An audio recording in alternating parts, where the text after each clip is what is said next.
tiri right zviviri zviri kupisa zvamakabatira kamuri yeZimbabwe. Icho kwade muri yeZimbabwe kandapinda ndiri makati mekureva dzakawanda dzandira dzamuri yeZimbabwe bhegi rakazareka kuti nhava iripo kutaura kuno muri yeZimbabwe ndine nyaya yandinayo yekumudzi yevana vanga vachigara kuSambia nababa vavo baba veukama vari munzvimbo yekumudzi vakangozongonzwa foni yasvika kunzi halo tasvika nechituna baba vakafa. Mati chii chakaitika kumudzi? Baba vakaita mukadzi. Ndokubva vafirwa nomukadzi. Good. Vafirwa nomukadzi vana vanga vachirarama vari kunyika yekunze. Okay. Ndokubva vatora baba vakaenda naye kunyika yekunze. Vaenda navo kunyika yekunze. Baba vari ikoko vachisina mukadzi vari kugara nevana vavo. Baba vachibva vafa. Vafa kudaro. Zuro ndopa vakakuona vana vasvika vachiti tauya nemutumbi baba vakafa. Vakafa rini? Zvikanzi October last year. Saka mutumbi pesa pongo uri kupi? Ametongo uri kupi apa pawe wakaita zvokuomeswa. Wakaomeswa. Pakashaya baba hama dzababa dzakaziviswa iri kumusha. Hadzina kusanganisira mumwe mwana wababa ivava ari kunzvimbo yekunze kwenyika ikoko sokuti muno muZimbabwe umwe ari kukwekwe umwe ari kuBulawayo haasi kuziva. Nene ukama kunoko havasi kuziva. Ndaita mukana wokutaura naSabhuku nokuti vamwe ukama vati zvinoitereka tiende kumapurisa vachibva vaenda kumapurisa tiri kuda magwaro nematsamba tiziviswa kuti pakafa munhu siyasina kuuzwa uyezve mutumbi wabva kunze kwenyika kupinda munomu wakaita zvokuomeswa zvakafamba zvakanaka uyezve wakakwana here mutumbi uyu sei munhu angasikataurwe kuti munhu akafa. Ndabvunza Sabhuku chakanyanya ichi. Sabhuku vataura neni kuti vane tsamba yavabuditsa parufu pane umwe mwana anove mwana mukuru anga asiko wacho akarambidzwa aita kana kunoona baba anorambidzwa wacho mukuru but anga achirambidzwa kunzi baba vakasiya vataurori kana ndichinge ndafa tangai mafamba musaudze vanhu. Uyezve ndine mwana nhengi wandisingada kuti asvike parufu pangu ndosaka makaona ndisina kukuudzai kubva October kusvika nhasi tazoya nemutumbi chete sei musina kutiudza kuti makuya nemutumbi aiwa ndozvakasiya zvataurwa nemufi. Ndo zvakataurwa nababa. Regai ndimbobata baba Isabel boshongora muromo timbonzwa mashoko anotevera kubva dziri kuitika matima navose nyika ino muri yeZimbabwe ndiri nyaya dzandikapakata ndichange ndiri mukati mekumhanya nadzo ndichirova dhunge kusona kwechembere ntebwe zikuita kudiyana zikuita kunyangutani ndati chipinga chikotuwa Zimbabwe rega ndibva ndapinda nyaya ndiri kutanga nayo pazuva ranhasi mukoma kepi ndinochotera kuti paka Honde Valley chiri kuti kudini. Ndapindira pa Honde Valley mukoma kepi pane nyaya iri kurwadza ine mwana ane 6 months akafa. No, Banged, sorry, Banged. Ine mwana ane 6 months. Mwana ane 6 months uyu. Vanhu vakanga vari panyaradzo. Vari panyaradzo yerumwe rufu rwomwe munhu. Vari panyaradzo kudaro. Pane vanhu vakauya panyaradzo. Vasina ukama nevanhu ava. Asi nyaradzo kuchemana. Chikonzero vagari vemunzvimbo vanoenda parufu panyaradzo kana pabira chikonzero kwenyiwo mangwana zviri kwedu. Vanhu vakabvatira kunetsana vari varume. Vanetsana kudaro. Wana achibva nhonga dombo. Anhonga dombo achida kutema mumwe wake. Dombo ndobva raenda kunotema mwana waamai vamwe vakabereka mwana ari kumusana achibva afa. Panyaradzo apa. Panyaradzo. Nyaradzo yanga iri yani. Nyaradzo yevamwe vanhu mumwe munhu akafa ari munzvimbo. Auda kunonyaradzo kuti pane nyaradzo panapa vanhu vari kuenda kunokutana vari panyaradzo. Vasiri veukama nevanhu venyaradzo vaenda pamutambo uyu ndokunetsana vari panyaradzo apa. Wani nokunhonga dombo ndokuda kunotema murume uyu ndobva rakuta ndobva raenda kunorova mwana ari kumusana kwevamwe mai. Ari mumaoko emapurisa. Izvozvi ari mumaoko emapurisa. Mungaziva here kuti nyaradzo yemunhu yanga ichiitwa iyi mudzimai here kuti murume anga akura ane mhuri. So ava vanhu vanga vauyawo kunyaradza kuzoita muonera pamwe choma chomusukuru muonera pamwe. Mungaziva here kuti vanhu ava vakanetsana panyaya dzei? Nyaya dzakanetsanisa Suzati andozvitsvaga zvedu but nyaya yedu yange yekuti zvingaita here kuti maine panyaradzo kusvika pakunetsana kuita rumwe rufu kunoparira mhosva panyaradzo yomumwe munhu akafa. Mudzimai anga akabereka mwana ihama yemunhu anga achiitirwa nyaradzo. Ichokwadi. Mudzimai akatemerwa mwana ihama yepama pari kuitwa nyaradzo. Mwana akashaya mwanaye. Mwanasikana. Mwanakomana. Anga ari kumusana. Akura sei? 6 months. Zvakaoma. Saka murume uyu akauraya mwana nedombo ari mumaoko emapurisa. ameno vedare munoti kudini kochiri kubva kubhangeti ndinombo right yatova ngozi iyo mungauye kuzokandidzirana matombo panhamo kushaya hunhu shuwa polisi batai munhu plus ngozi inongoti kuna ambassador Tinashe Gotori azvina basa tiongori kuuraya munhu ingozi ishokwadi 0713938538 icho chekubhangeti icho vanhu mukati avo kosei vasina nyadzi kunorwisana panyaradzo ndokunyaradzana kwacho here kwekuraya kamumwe munhu panyaradzo naikb ndimutsiroka madhamu vangu madi muri yeZimbabwe ndiri mukati pekufamba ndambotipitsa muri weZimbabwe kuti nchero vadhunge nyaya ndoda kutanga pangwena muri yeZimbabwe paka Honde Valley chekuhonde valley ndini nyaya yekuhonde valley muri yeZimbabwe yemukwasha yatezvara vakauraya mukwasha tsano vakanhonga dombo ndokutema mukwasha ari pane imwe nzvimbo pane imwe takshop pane imwe nzvimbo mukwasha chibva unachibva tofa afa kudaro ndokutorwa ndokuendeswa kumapurisa aendeswa kumapurisa asati afa mukwasha akatorwa nemukadzi wake ndokuendeswa kuchipatara vaendeswa kuchipatara murume anova ndiwo vatezvara ndobva vaendeswa kumapurisa vakataura shoko rokutaura kuti inini ndakatumwa nemukoma kuti nditsvage misoro inokwenda kuita iyo mitanhatu ndiwo 6 6 okay but vanhu vaenda mubvunzo yekuti kana uchiti wakatumwa iwewe unozviitira here pamberi pevanhu pamatakshop mberi kwevanhu chinova chinhu chakaita question mark kuvanhu kuti akungotaura zvake nekuti aita mhosva nguva yakatakurwa munhu afa kuenda kuhospital nomukadzi ndokubva aenda kumba kwemukwasha nasisi wake ndokunobhemba huku dzese dzanga dziri ikoko atirwa nemapurisa ndokudzoka izvezvo aripo munhu akatozofa munhu atodzoka so vanhu vari kuchema zvakare kuti vapari vemhosva vanosungwa ndivanenge vaita sei kutaura kuna kuti vanhu vanogara munzvimbo vari kuchema achiti munhu akarova munhu ndei zvakaonekwa nedombo akatishedzera ndatumwa ndokuenda kumapurisa ndokuenda kumba kwemunhu zvakare unobhemba huku dzemunhu nhasi unhu ari kufamba aripo asi kusikana kuti aripo but akaenda kumapurisa achibvadzoka ndechikuhonde valley chihonde valley muri kuti mimi vatezvara vakatora dombo vakatema mukwasha pamashops vatezvara vanga vachiitei mukwasha anga achiitei pawakazotemana vanhu vakasangana panzvimbo yematombo havana kunetsana zongo ungadomba kutema munhu achizvifambira mukwasha achibva akuwara ndokuendeswa kuchipatara kwakazonoshaya nematambudziko asi vatezvara vakazoenda kumba kwemukwasha ndokunotora bhemba achibhemba huku dzakaurayiwa ihukungani dzinodarika 5 dzechibhoyi here kana kuti dzechibhoyi dzepamba dziya dzinopfuyiwa ndodzavakanouraya futi mapurisa vabata munhu statement yakanotaura ndeyekuti ndakatumwa namukoma ndakatumwa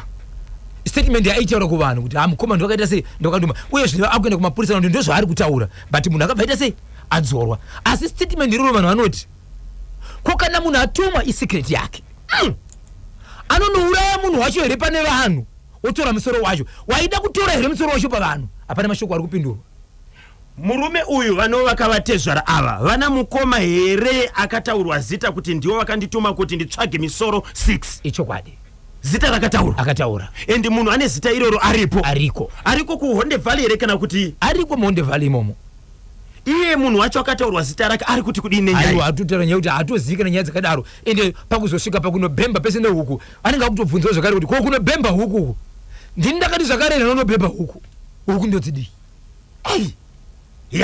mapurisa vakasunga munhu anditi vanosvika voita mapepa ichokwadi nyaya yobva enda kumatare edzimhosva ichokwadi munhu uyu akaenda here kudare redzimhosva kana kuti akazodzokera kumapurisa chete akadzokera kumapurisa akangoenda achibvadzoka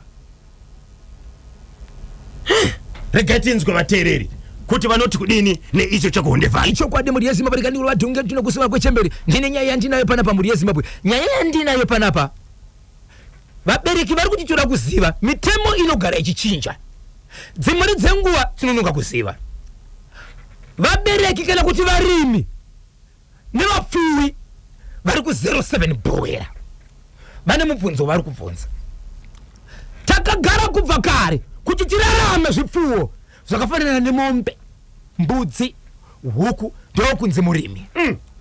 Tine mombe dzedu dzatiri nadzo. Mombe dzirarame zvakanaka dzinoda kudhibhisa, dzinoda kubayiwa majekiseni. Saka kune vanhu vatinoti veveterinary vana mudomeni. Mashoko vari kubvunza mhuri yeZimbabwe kana variko vanokwanisa kuti batsira teererai. Kubva kare kwakaisiwa dhibha rinodhibha mombe. Dhibha iri changu kuenda nemombe tichinodhibhisa taisabhadhara mari isu. Totoudzwa kuti mombe nhasi dziri kubayiwa. Zvinhu zvitaitirwa nehurumende ndozvatakagara tichiziva kuti tinongoenda vari kuita zvinhu izvi kwavanobhadharwa hatikuzivi. Taenda kunoita zvinhu izvi. Tikada kuenzeresa nemamwe madhibha nedzimwe nzvimbo zviri kuitika izvezvi padhibha redu pakamira kudai.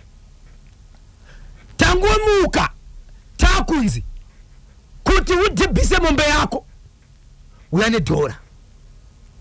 Kuti mombe yako izobayiwa uya $5 pamono. Zvakuitika padhibha redu kubva kare taisazviziva.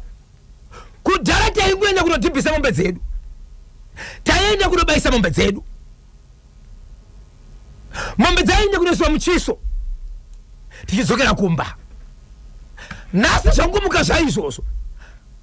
Uyezve paitwa mombe idzi yaitori masti nokuti munhu wese aufane kugara nemombe isina kubayiwa, isina kudhibha, inokonzeresa dzimwe mombe dziri munzvimbo. Saka waitori mutemo nokuti taitonzi huya chako kuuya chitire mombe yako yobva yadhibha. Saka iko zvinozvi zvakuita kuti mombe dziri munzvimbo yandiri kutaura iyi zvirwere zvisapera. Nemhaka yei kana usina 5 pamombe dziripo 20 kana kuti une mombe 5 pari kudiwa $25 yekuti ubayisa mombe dzako. Saka kana usina une kodzero kusaenda hako nokuti hauna mari yacho. Kana chirwere chabayiwa panext door chikasara panext door zvino zvichapera here? Hachina kupera. Hachina kupera, chinopararira. Kana usina $1 pamombe rekutodhibhisa mombe kureva kuti vane madhora ndovari kutodhibhisa mombe, zvikwekwe zvinopera here panext door zvisina kudhibhwa nekuti havana kuwana mombe padhora? Ko zvataiziva kare zvakaenda kupi kuno zvakachinjwa sei tisina kuziviswa? Ndiani aunza nyaya kuNational FM? Vabereki vane mombe vekubhowera vepadhibhi iri. Right. Vasati vaunza nyaya vakambokwanisa here kuenda. Okay, mari iri kubhadharo iri kutorwa nani? Inotorwa nevanenge vari pamadhibhi vacho vanodhibhisawo nevanenge vachibaya. Ndiani anodhibhisa mombe? Ndiani anobaya mombe? Right, vadhibhisi. Vadhibhisi ava vashandi vehurumende here kana kuti ndeve munharaunda? Vashandi vehurumende. Zvanga zvisikaitike kudhara. Ari kudhara zvanga zvisingaitike. Right. Vakambobvunza here kuvatungamiri venharaunda kuti sei izvi zvakuitika, vakanzi kudini? Vari kuti havasi kupindurwa. Vakaenda kunobvunza kuna hani? Vari kubvunza kune vacho ivavo vari kuuya kuzoita zvinhu izvi. Vari kuti hamutitungamiriri basa, zvatataura ndo zvinofanira kuti zviitwe. Okay. Like kuvatungamiri venharaunda anditi kwete vanodhibhisa nevanobaya, kuvatungamiri vakaita semasabhuku, machifi kana MP kuti pane dambudziko ratiri kusangana naro ratiri kubhadhariswa mari iyi, vakanobvunza here kuvatungamiri venharaunda? Ikoko handisati ndinatsa kuti vakabvunza here ikoko. Eni ndaisaziva kuti kana mubvunzo wangu inini hauna kusvika ipapo kuti nditi vanhu vakafanana nema-MP, masabhuku nemadzishe makanobvunzawo here ikoko. Ndofunga kana vachizviziva izvezvi vanogona kutofamba nesu nokuti ndivo kavakuru venharaunda. Vakuru venharaunda. Kana pane zvinhu zvinenge zvichiitika munharaunda vanofanira kushedzerwa meeting anditi. Panapa pane meeting yatiri kudaka kuti tiite zvakati. Zvinhu zvaimboyo zvakadai zvachinja. Tiri kudaka kuti kana makudhibhisa munhu wouya kane 12 zigi rako handiti 20 zigi rako handiti pamombe ega ega kuitira kuti idhibhe. Kana uchidaka kubayisa mombe unouya kanechi ne13 zigi mombe obvaita sei yabayiwa. Izvi tiri kuitira zvakati vanhu kana vane mubvunzo obva waita sei wabvunza. Kana vasina kakushedzerwa meeting vadi kuenda kunobvunza kuvakuru venharaunda, then poitwa meeting vaziviswe kuti ndo zvakuitika mazuva. Ndo mubvunzo wanga uchikumbira mukoma kepi mutasenge muri kutovaudza kuti kana maona zvakadaro chiende kuvakuru munobvunza. Vari kuti taitadza kuziva tinotangira papo, dzimwe dzenguva ukamhanya unonzi wakanganidza. Pamwe kwauri kuenda kunovhunza ndekumwe kuri kubva nyaya idzodzo wabvunza ukangwaridza. Okay, vakatoda kupindura kuti takabenge tisingazviite kuuya kwazvaita uko ndizvo zviri pamutemo here kuti tiri kubirwa. right regaitinzwe munoti kudini ko vateerere manyama ndimi munotonga nyaya yavanhu kana kuti vagari vekubhohera vari kuti vakubhadhariswa mari dzokuti vaite sei vakwaniseka kudhibhisa pamwe chete nekubayisa kamumbi zvanga zvisingaitikeka kudhara vakadaka kubvunza vanhu vanenge vachiita izvozvo zvikanzi hamuti mhanyire kumberi ndisu tinoziva basa redu saka voita sei 0713938538 kanyemba nabhozho chekuhonde valley icho police get busy munhu mukati ndinonzi chamunorwa chimusi pakadzambaira pariseko pakadzambaira nhasi okay honde valley chakaitika nechepapi ndokumusha kwangu chaiko wekuuraya ngakandwe mukati afiremo asabude futi ndinonzi batapiwa pastone ridge ndiri kunoko kudhemu kuriseko kudhemu nhasi icho chekuhonde valley chandivhundutsa pamwe pacho polisi inomboita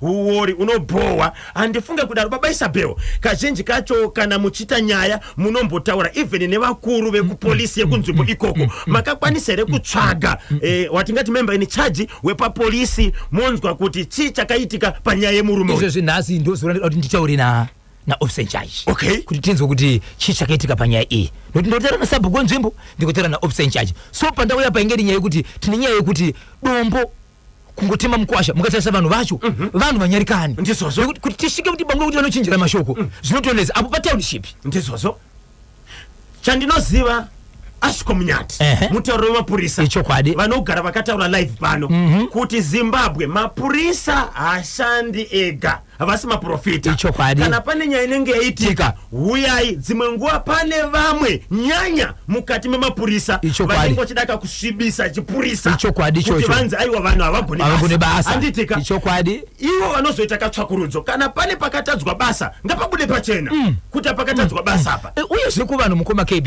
mapurisa anoshanda basa ravo isu tinoti kazhinji tikaona munhu akaenda kumapurisa akadzoka tinenge tatoka kudhara kuti aita zvakadi saka pari kuenda kuhadzoke isu tinotaka kutonga vanhu zvavandoita tine vanhu vakawanda vakauraya vanhu vatakazokuona pamwe after 2 years abatwa haka aiwa vane mashandiro emutemo munhu anotoenda kukoti otonzi bail oramba hanzi unofanira kuita sezviya kuuya uchiripota mazuva akati nenguva dzakati bhero haka mukati 50 years cheka saka regai tizonzwa kuti nyaya yekuhonde valley iyi yakafambiswa sei dzimwe nguva vanogona kungoti munhu akangoenda kumapurisa achibva adzoka mapurisa vakaita basa ravo pane kwayakasvika nyaya akapiwa kabheo regai tizonzwa kuti nyaya yakafamba sei zviri kunzi naniko naambasada tinase gotora yese mapurisa ngavaite tsvakurudzo mafambiro akaita nyaya iyo kuitira kuti isvike kumagumo ndimutsoka Nobert Chabeta regai Samuel koma KB mari mweziro ndakataura nyaya yeBIM yekushemedza kuti kune vabereki vari kuti ivo vaisaziva kuti vana vavo vakajoiniswa kuBIM asi vachibhadhira mari yechikoro right iko zvinozvo mukoma KB inzwai nyaya iri munzvimbo yekuchiweshe kuchiweshe vabereki vari kuti ivo kuti mwana apinde muBIM avaziviwa vanomutsvaka vanondoshemedzwa pachikoro kuti hei chirongwa cheBIM chauya pano tiri kune vanhu vakadai kuti vakujoina BIM motozadzisirwa kuti Bozhongora Isabel naPatrick vamuBIM kureva kuti hamusirimi makubhadhira mari yeschool fees pano ihurumende good zviri kuitwa muchikoro ichi mukoma KB iprimary iyi iri kuchiweshe vari kuteverera mari kuvabereki vana vanodzingwa vari paBIM vadzingwa voteerera vabereki umwe mubereki anosvika pakuti kuti wangu kana BIM yacho isati yabhadhara regai yangu ndibvise mari yacho obva abvisa mari nguva inozonzi vamwe havana kuteerera kuti BIM yakazobhadhara mari dzavo hadzidzoke kana kuti vanotonzi ivo hazvina basa izvo zvokuti vana vakapinda muBIM tikuda mari pano kana kuti vana vodzingwa so vari kuti headmaster ari kushevedzera achiti iye tinoda mari pano kana kuti mwana ngaaende kumba asi pakauya BIM headmaster ndiyakatidana kuti vana venyu vakubhadhara school fees nehurumende good ndiye zvakare ari kuramba chinhu ichocho, ndiye zvakare ari kudzinga vana. Kudai akatirega zvedu, kana uchidzingwa kana uchigara kumba ugara kumba. Saka toita sei? Right. District yega munyika muno ine office ye Ministry of Primary and Secondary Education. Vagari vekuchiweshe vakaenda ere kuhofisi vakanoisa nhuna dzavo dzekuti vana vedu vakaiswa kapachirongwa Basic Education Assistance Module BEAM. Avo vakadzingwa nokuda kwekuti zvanzi BEAM haisati yabhadharira vana fizi yavo. Vakaendere kumahofisi iwayo. Ndozvo vari kukumbira kuziva kuti kubva ipapo pazviri kuitwa izvo tinofanira kuti tiende kupi, tofanira kuti tesei. Vabereki vanofanira kuziva kuti kune mahofisi education munzvimbo dzavanogara. Yes. Ngavaende kunoisa chichemo ichocho ikoko. Uye takavapa number 1 dzeku education, toll free number 317. Vanogona kufona pa number idzi 317. Aubhadhariswe pa number idzi, unofona woisa chichemo chako wobvunza kuti ndizo ere zvokuti kana BEAM isati yabhadhara. BEAM hurumende kana isati yabhadhara mwana wayo school fees anodzingwa here. Ngavafone pa number idzodzo vanobetserwa, kana vasina kubetserwa vodzoka kwatiri. Icho kwadi muri yaZimbabwe nenyimwe nyaya zvakare imwe short story mkoba KB mu Glenville mune chikoro zvakare chiri kuramba chekuti vabereki vakaenda kunobhadhara neZig unotaka wanzi tenge manoona headmaster pana patinogamuchira ma-US kana kuti vanoti chimushina chedu cheZig asikushanda. Good. Vapedza. Okay. So vana zvakare vachipedza kudaro mwana iye yakutodzingwa. Ende chikoro chiri kutaurwa mu Glenville icho chakatanga kuramba richiri bond. Kutangira ipapo nanhasi avasati vakugamuchira tinacho chikoro ichi nezita. So vabereki vari kuchema vachiti kudiniko? Saka isusu Zig rakavingei kana richinzi riri kurambwa. Isi tikaenda mashopu mukoma KB tiri kutenga naro. Ende rakatobudiswa kunzi ndoya mari yedu. Asi kuna headmaster nechikoro vari kuti tutanga tombogara pasi. Ukaenda una headmaster kubva kwanzi mushini wakafa. Muri kuzviziva here kuti izvozvi pana headmaster akasungwa akabatwa nemhosva yekuti angachiramba mari yedu yeZig? Yes. Muri kuzviziva? Itori mhosva. Vabereki ndevekupi kuGlenville? Zimbabwe Anti-Corruption Commission ZAC yakabatana neFinancial Intelligence Unit FIU yeReserve Bank of Zimbabwe nemapurisa. Yes. Vari kutenderera vari kufamba muzvikoro zvese kuti vaone zvikoro zviri kuramba kutambira mari yedu yeZig. Saka vabereki vari kurambirwa kuti vabhadhare school fees yeZig pachikora pana headmaster. Ngavaende pa police station iri pedyo neve iri padhuze vanoita sei? Vanoripota. Saka vanotonanga pa pension. Ndipa pension ka? Yes, ngavaende kunoripota pa police station kuti chikoro chakati chiri kuita sei? Chiri kuramba mari yedu. Kwanzi chimuchina chedu chakafa. Hakuna zvakadaro. Saka nechapo uchadzingeri mana muri kumbereka kuti mari nayo iyi. Yes. Chimuchina chedu ndakanyasi chenyu ndio chakafa mudzingeri mana. Ngavaende kunoripota kumapurisa izvo zvekutaura kuno patinopedza na 12 o'clock toda kunzwa kuti vanzi kudini pamapurisa ipapo. Icho handitika regai parizvino muri yeZimbabwe timbopinda kamuchitoro nevasauda vedu veH Solutions baba kwaramba vari mukoma KB muri yeZimbabwe rigandicheri chiti nyaenda kutaura panapa inyaya yakaitika mukati menzvimbo inonzi iyo Lower Gweru. Pane murume businessman anozikanwa nezita. Businessman uyo aiti gore rega anobika doro kaliri achiunganidza vekukama kuti uyaiti fari ende pese paita izvozvo ane chinhu chandiedza kuvhura shop kana kutenga motokari. Right. Panounganidza vanhu anenge achitopemberera veukama vese vanenge vashayiwa mari anoti iye kana mashaya mari yekuuya mese ndiudzei nenguva nditumirewo mari inogona kuunza vanhu vaviri kana vatatu kuvaunza nekuvadzorera. Chaangasikari ndechekuti family imwe ishayikwe pamutambo. Right. Obva vauya zvazoitika zvimukoma KB umwe mwana wefamily iyi achibva aenda kunoroora mwana iye akanorora akanzi iwe waroora zvako kwakanorora kune vanhu vanoita zvibatari waroora zvako asi pane zviri pauliwe. Ndiri kutoona zita rako kune munhu akapedza kutotenga motokari mazuva apera motokari yakatengwa nezita rako ndiwanga uri pachi. Kunyange ukaroora haufa ukaita mwana. Ndiani ari kurudzi kwenyu anoti gore rega rega anounganidza vanhu iwewo pachako kubva zvatanga kuitiwa zvinhu izvi hausati wambomira kuendewe mari ikauya inopiwa iwewe aushote right wakasimba. Zvikanzi kudini? Zvikanzi tuchase zvikanzi mese mufamily wenyu pamunoungana papa mese makatodhakwa mese hapana makapedzwa hakuna munhu anomuka. Kana uchimuka iwewe tangira panapa izvezvo tine zvatoda kukupa pana mukomana achibva ati ndokwandakaroora uko ndakudyiswa ini zvavari kutaura ndikuzvinzwisisa ini chokwadi zvinoitika but kana ndakunzi inini toda kukusunungura tikupe umwe zviungawe muna mato kana mvura ndokwandakaroorawo zvakarerire haachazivi manje kuti ndakudyiswa iri kuti ndibva kukanganisika nenyaya kuti ndakaroora ikoko kana kuti ndiri kusunungurwa panyaya yekumba kwedu ndobva ita chiviti ndobvamwa. Mukomana uyu mukwasha uyu achudzwa mashoko ayakwana tezvara angane mumwe munhu womufamily ere kana kuti angari ega. Okay, but apakaudzirwa nyaya yekunzi iwewo pachako sera kurangarirwa paitwa zvinhu izvi ndokushedza imwe hama yake.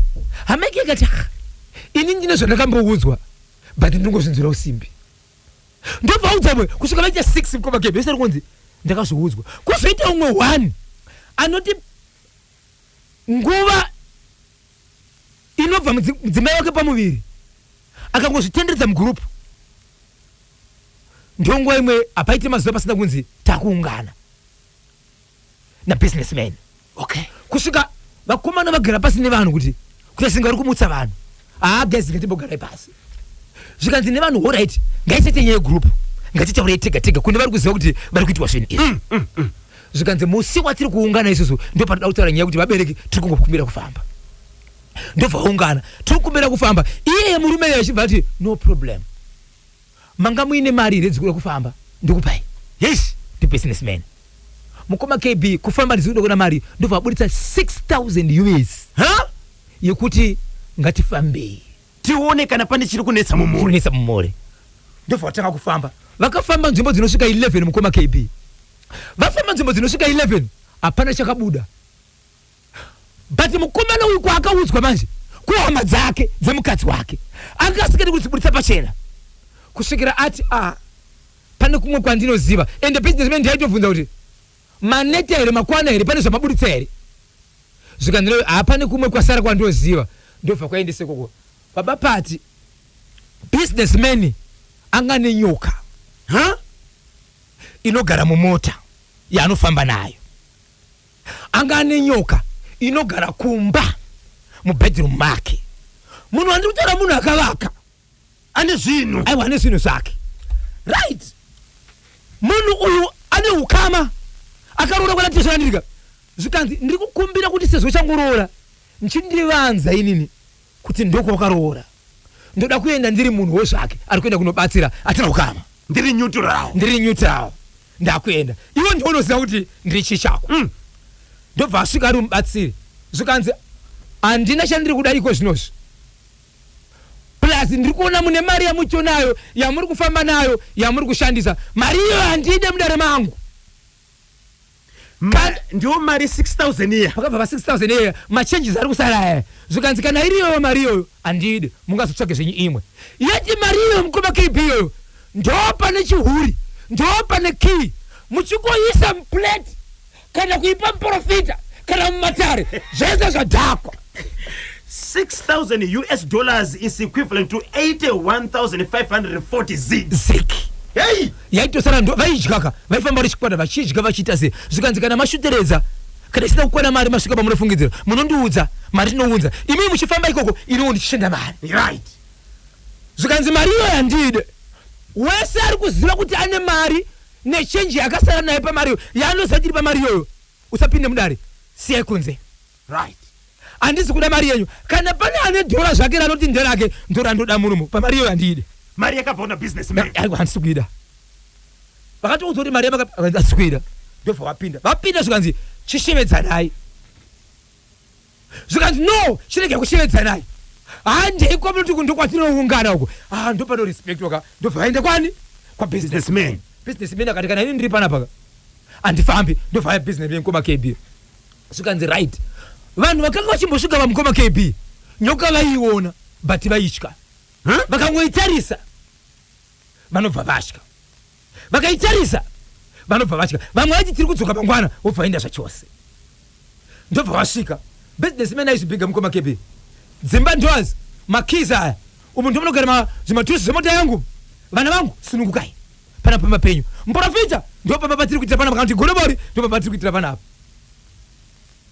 akabuda kaenda mugaraji remota ndobva adzoka achisunza musoro wakanga ainaye wanofamba naye akadzoka chimhanya asina zvakaudza vake mubatsiri mubatsiri andiri mubatsirika afambe ega ane vanhu vanofamba navo vana makumbi nevamwe vayo akadzoka achimhanya asi haana zvakaudza vanhu iyo mubatsiri uzotira ndobva agara pasi achisunza musoro ndobva kumbira kurara ndobva akumbira kurara achibva rara ndobva azopiwa mvura zvikanzi izvo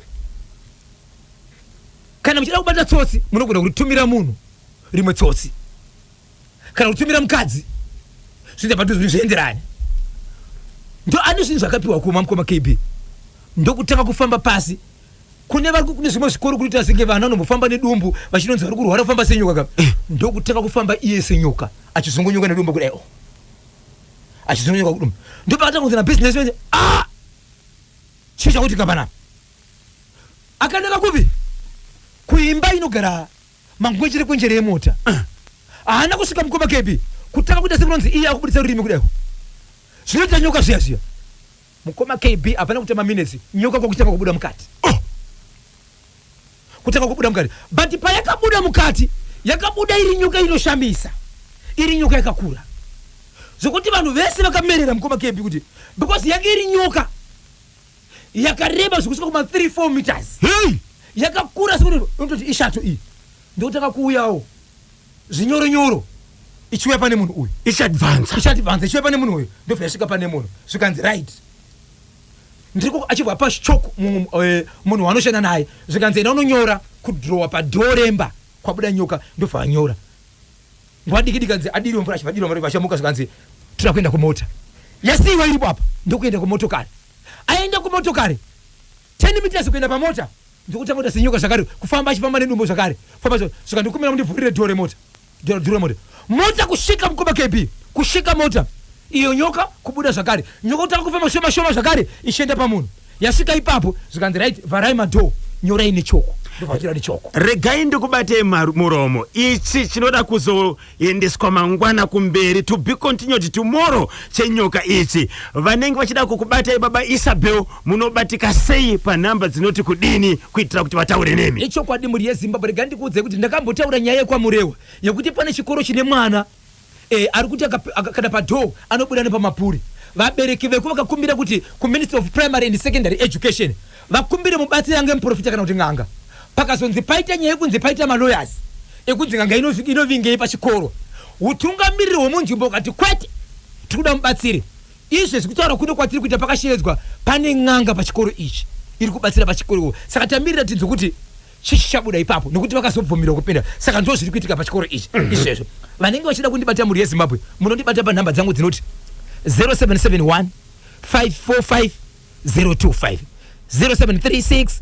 263536 0736 263536 ndapota musabhipa sa idithi gumede bhiza rekwabulawayo po rikiti vo maita basa Zimbabwe KB Kanyamba Bonzo na Bozhongora tembwera pomwe mangwana ndichakusiyane kana Esters Nimulo Mesaudo Mesendrovo munenge muri mwense kapata hora za 3 o'clock nchadidi kana kuti ni magunga kuti nyakoko ankwanisa rini kubulisa ka lilimi kunja icho kwadere kana kuti makuwa kuti ngwena crocodile right haikwanisa kubulitsa ka rurimi kunza icho kwadi nyakoko ankwanisa rini kubulisa lilimi kunja rurimi racho rinenge rapatirira kubwivu uko akwaniseka kubuditsa rurimi kunze sezo rurimi rwacho rwakastika anditika rwakastika kurufu yemuromo uko so ngwena haikwaniseka kubuditsa rurimi kunze. Ndosaka ichita basa rakubwandira pabodzeka na kungodya chintu haikwaniseka kuita sei kutsenga inongoita sei inongodya chinhu chiya ichimedza kahwani rurimi rwacho rwakastika kurufu yemuromo. Tinotenda maita basa regai ndikusiyei kana Mesaudo Mesendlovo mkati machirongwa chako Monisana muntondo wa Soto masikati ya nsiku ya bwino bwino.